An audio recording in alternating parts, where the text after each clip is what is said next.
साथीहरू नमस्कार। हजुरहरूको सामुमा एउटा भिडियो लिएर आएको छु जो हाम्रो रवि लामिछाने नेतृत्वको रासपाको टिमले देशभरि अहिले बाढी पहिरो गएको अवस्था छ र उहाँहरूको टिमले एउटा ऱ्यापिडो टिमलाई उद्धारको लागि खटाएको छ भन्ने सुनेको छु। यो निकै खुसीको खबर हो जो हाम्रो देशको चौथो ठुलो दल हैन रासपाको टिमले हजारौँ मान्छेहरू उद्धारको लागि खटाएको छ भन्ने सुन्नमा आएको छ। उहाँको टिमहरूले जानकारी दिएको छ भन्ने सुनेको छु। यो एकदमै राम्रो र खुसीको खबर हो। यो हो रवि लामिछाने र उहाँको टिम भनेको एकदम प्राउड फिल गर्छौँ कि रवि लामिछाने जस्तो मान्छेलाई सल्युट। यहाँहरू सबैजनाले आफ्नो साथीभाइले लाइभ सेयर गर्नु है, ताकि सबैजनालाई जानकारी होस् अहिलेको ताजा अवस्था। काठमाडौँको आसपासका धेरै जिल्लाहरूमा यसरी नै भारी वर्षा भइरहेको छ। पानीको सतह बहाव, नदीको बहावहरू बढिरहेको अवस्था छ। ल साथीहरू, सबैजना साथीहरू यो लाइभ सेयर हान्नुहोस् त। अनि आफ्नो ठाउँको बारेमा पनि एकचोटि कमेन्टबाट सबैजना साथीहरूलाई जानकारी दिनुहोस्। तपाईँहरूको ठाउँमा पानी कस्तो परिरहेको छ, बाढी पहिरो छ कि छैन। धेरैजना साथीहरूले पक्कै पनि यो लाइभलाई हेरिराख्नु भएको छ। यहाँहरू सम्पूर्णलाई जानकारी पनि छ। नेपाल सरकारको आह्वान पनि छ। 18, 19 र 20 गते काहीँ कतै ननिस्कनको लागि नेपाल सरकारले अलरेडी आह्वान गरिसकेको हुनाले काठमाडौँ बल्को तपाईँहरू कतै काहीँ जाँदै हुनुहुन्छ, काठमाडौँ बाहिरबाट काठमाडौँ भ्याली आउँदै हुनुहुन्छ भने आफ्नो ठाउँमा सुरक्षित रहनु होला, काहीँ नहिँड्नु होला प्लिज साथीहरू। सबैजना साथीहरू सजग रहनु होला, सतर्कता अपनाउनु होला। आगमन बन्दको सूचना अटेर नगर्नु। एकदमै हजुर, एकदमै आगमन विभिन्न बाहिरका जिल्लाहरूबाट काठमाडौँ भ्याली आउनको लागि र भ्यालीबाट बाहिर जानलाई चाहिँ अलरेडी नेपाल सरकारले चाहिँ तपाईँहरूलाई सूचना जारी गरिसकेको अवस्था भएको कारणले गर्दाखेरि घरबाट कोही कतै ननिस्किनुहोस्। काठमाडौँ बल्कु हजुर, बल्कु हो काठमाडौँ। यो बागमती कोरिडोर बल्कुको खोलामाथि छु म अहिले यतिखेर। काठमाडौँ बल्कु हो। यो चाहिँ सुकुम्बासी बस्ती हो। सुकुम्बासी बस्तीमा पनि पानी छिरिसकेको अवस्था छ।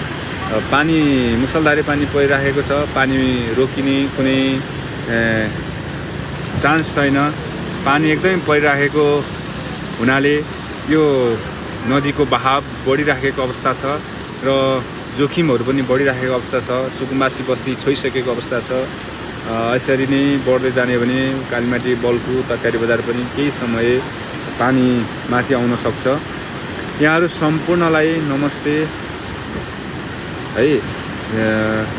तपाईँहरू आफ्नो ठाउँ काठमाडौँमा उर्ल्यो बागमती यस्तो छ अहिलेको अवस्था हेर्नुहोस्। हजुर एकदमै तपाईँहरू सम्पूर्णले है साथीहरू, सम्पूर्णले यो लाइभलाई सेयर गर्नु है। आफ्नो साथीभाइलाई, सम्पूर्ण साथीभाइलाई लाइभ सेयर गर्नुहोस्। सम्पूर्णले यो लाइभ मार्फत जानकारी लिनुहोस् र आफ्नो साथीभाइ, इष्टमित्र, सम्पूर्ण परिवारजनहरूलाई चाहिँ भनिदिनुहोस् काहीँ नजानुहोस्, आफ्नो ठाउँमा सुरक्षित रहनुहोस्।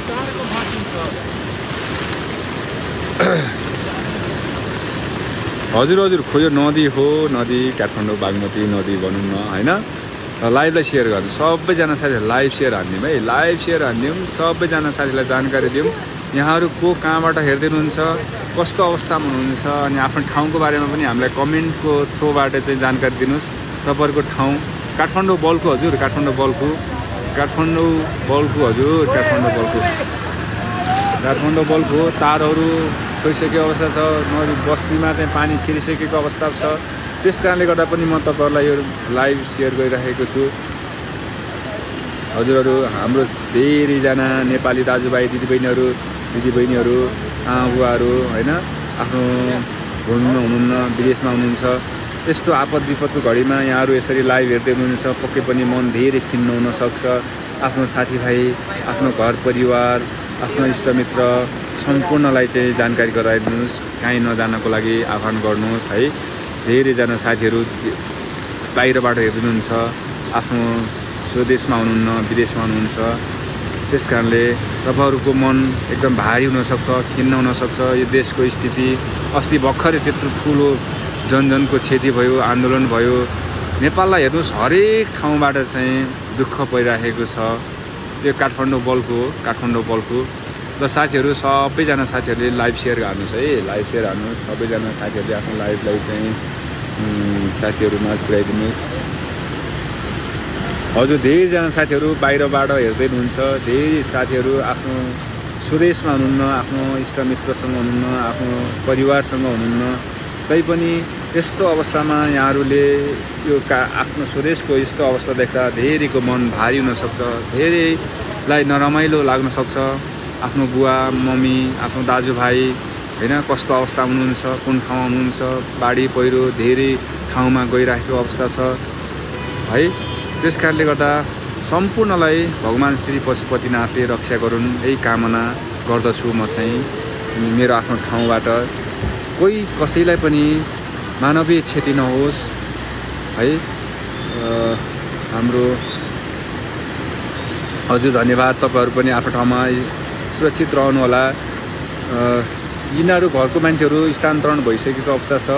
अहिले यतिखेर यो घरबाट सबैजना साथीहरू निस्किसकेको अवस्था छ र हुनुहुन्न उहाँहरू, किनकि नेपाल सरकारले हिजो रातिदेखि नै सूचना जारी गरिसकेको अवस्थामा अहिले चाहिँ नदी आसपासमा बस्ने साथीहरू पक्कै पनि सुरक्षित ठाउँमा गइसक्नु भयो होला भन्ने हामीले ठानेका छौँ।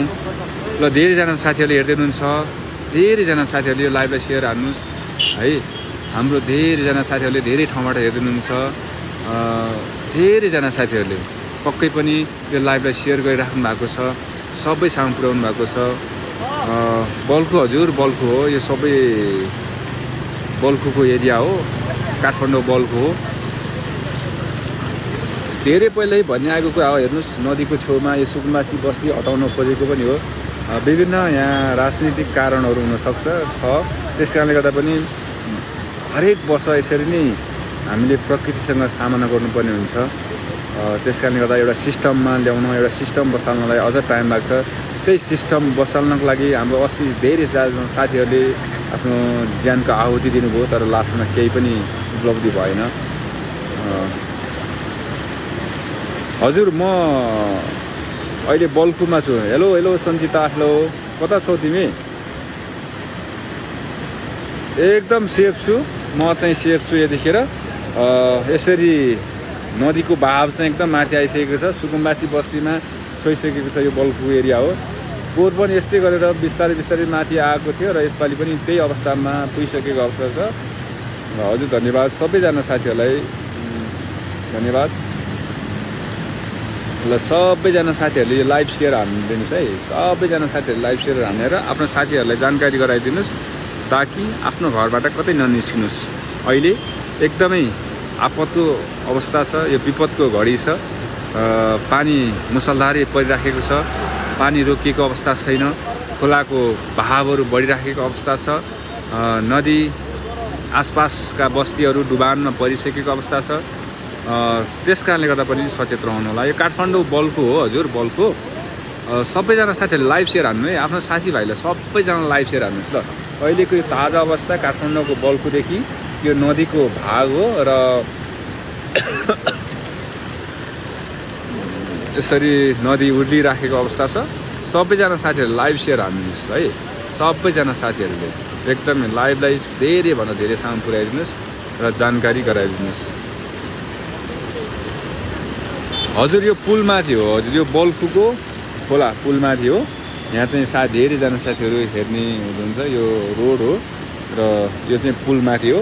यो पुलमा चाहिँ यसरी माथि नै पानीले छोइसकेको अवस्था छ, तारहरू पुरै छोइसकेको अवस्था छ। सुकुम्बासी बस्ती यसरी छोइसकेको अवस्था छ।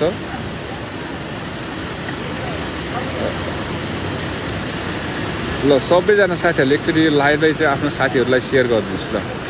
धेरैजना साथीहरूले सबै सामु पुर्याइदिनुहोस् ल। धेरैजना साथीहरूले लाइभ हेर्दै हुनुहुन्छ र धेरैजना साथीहरू विभिन्न ठाउँबाट, देश तथा विदेशबाट हेर्दै हुनुहुन्छ।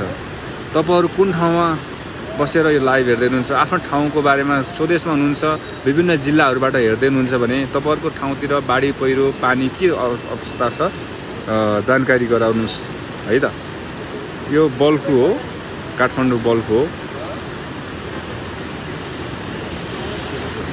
यो आज हिजो बेलुका रातिदेखि हो, एक दिन भनौँ न, पर्सिसम्म यस्तै पानी पर्छ भनेको छ मौसम विभागबाट चाहिँ। अब के कस्तो हुन्छ हेर्दै जाऊँ है।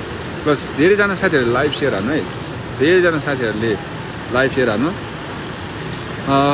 यो केबाट हेर्दै हुनुहुन्छ? हजुर यहाँहरू सम्पूर्णलाई धन्यवाद। धेरै ठाउँबाट लाइभ हेर्नुहुनेछ।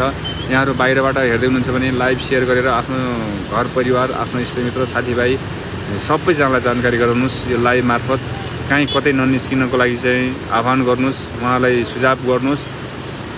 ल साथीहरू, सबैजना साथीहरू हो, हाम्रो धेरैजना साथीहरू विदेशबाट हेर्दै हुनुहुन्छ। उहाँहरूको घर परिवार कहाँ कस्तो अवस्था हुनुहुन्छ, सबैजनालाई चाहिँ सेफ रहनको लागि चाहिँ यहाँहरूले सुझाव दिनु होला। मोबाइलबाट हेर्दै हुनुहुन्छ? हजुर ठाउँको नाम चाहिँ भनेको हजुर यो काठमाडौँको बल्कु बागमती नदीको कोरिडोर हो र यो चाहिँ बागमती नदी कोरिडोरको सुकुम्बासी बस्ती हो र सुकुम्बासी बस्ती पनि यसरी डुबान भइसकेको छ, आधी भाग गइसकेको छ। साथीहरू, पोहोरको साल पनि यसरी नै यो सुकुम्बासी बस्ती डुबेको थियो, यसपालि पनि डुबिसकेको अवस्था छ। त्यस कारणले गर्दा पनि नदीको आसपासमा यस्ता बस्तीहरू हटाउनको लागि धेरै प्रयासहरू नभएको होइन। विगतका दिनहरूमा पनि धेरै कारणवश, राजनीतिक कारणहरूले गर्दाखेरि यो बस्तीहरू बसी नै यसरी जोखिममा पर्दछ र यहाँका व्यक्तिहरूले दुःख पाउने गर्दछन्। यो हाम्रो नेपाल सरकारले ध्यान दिनुपर्ने कुराहरू हो।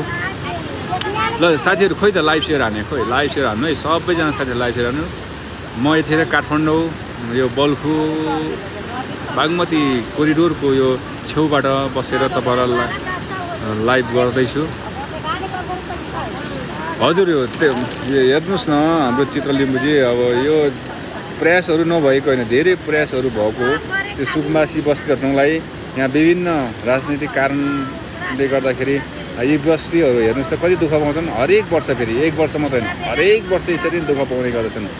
त्यस कारणले गर्दाखेरि एउटा सिस्टममा लिएर आएर, सिस्टम बसालेर यस्ता नदी आसपासमा भएका सुकुम्बासी बस्तीहरूलाई चाहिँ स्थानान्तरण गर्नु नै राम्रो हुन्छ। यो उहाँहरू यसरी बस्नुहुन्छ, उहाँहरूको ज्यान पनि धरापमा, जोखिममा। नेपाल सरकारका हाम्रा आर्मी पुलिस दाजुभाइहरूलाई पनि धेरै रिस्क हुन्छ। यस्तो अवस्थामा उहाँहरू खटिनुपर्ने अवस्था हुन्छ होइन, मान्छेको लाइफ सेभ गर्नुपर्ने हुन्छ। ल साथीहरू, सबैजना साथीहरूले यो लाइभ सेयर हाल्नु त। सुकुम्बासी बस्तीले चाहिँ छोइसकेको छ है साथीहरू, बल्खुको यो सुकुम्बासी बस्ती हो। हजुर हाम्रो रत्नजी, यहाँले भनेको, मैले भनेको नि यही कुराहरू हो। अब यो एक वर्ष मात्रै होइन, हरेक वर्ष यस्तै अवस्था आउँछ। अनि दुःख लास्टमा यहाँ बस्ने यो सोझा जनताले पाउँछन्। फाइदा एउटाको लागि हुन्छ, राजनीतिक यो खिचातानी भागबन्डाले गर्दाखेरि यो बस्तीहरू हटाउनको लागि प्रयास नभएका पक्कै पनि होइनन्। धेरै प्रयासहरू भएका थिए विगतका दिनहरूमा, तर हटाउन सकिएन।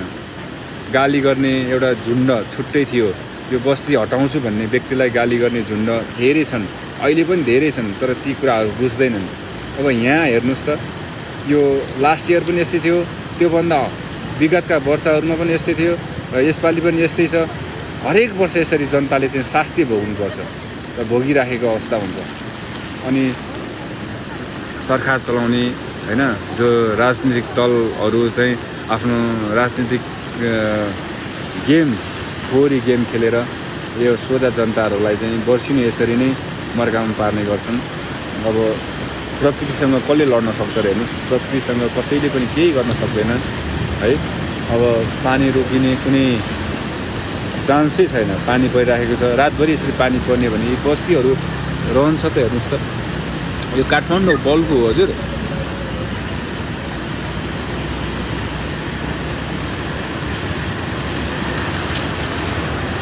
हजुर वाल लाग्यो भने